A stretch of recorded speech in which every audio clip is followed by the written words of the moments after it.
saja sama beban di hatiku melayangkan. Raffi Ahmad depak Cika dari Rans Entertainment. Publik ramai soroti postingan ini di medsos. Beredar isu selebgram Chandrika Cika alias Cika didepak dari Rans Entertainment.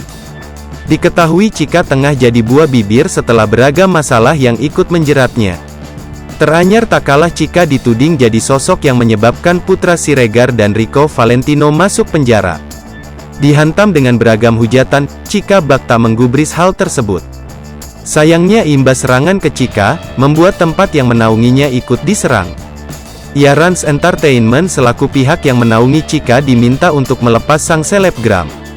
Benarkah Raffi Ahmad akan mendepak Cika? Meski hal ini belum terjadi, namun sinyal-sinyal akan Cika hengkang dari Rans Entertainment bak mulai terlihat.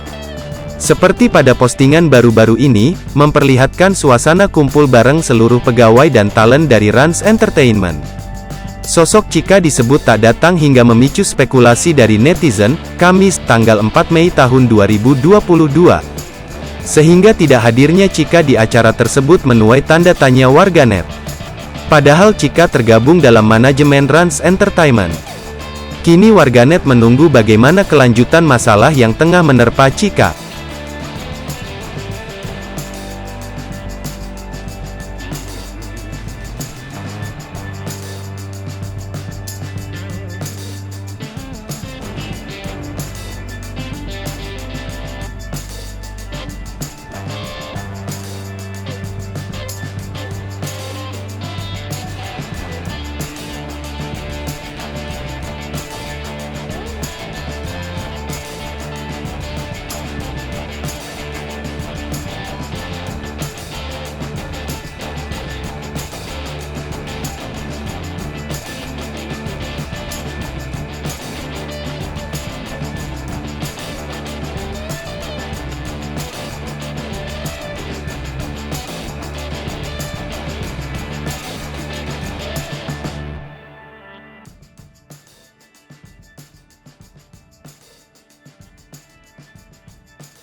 Hai pemirsa Sri Popo TV, jangan lupa komen, like, dan subscribe, serta tonton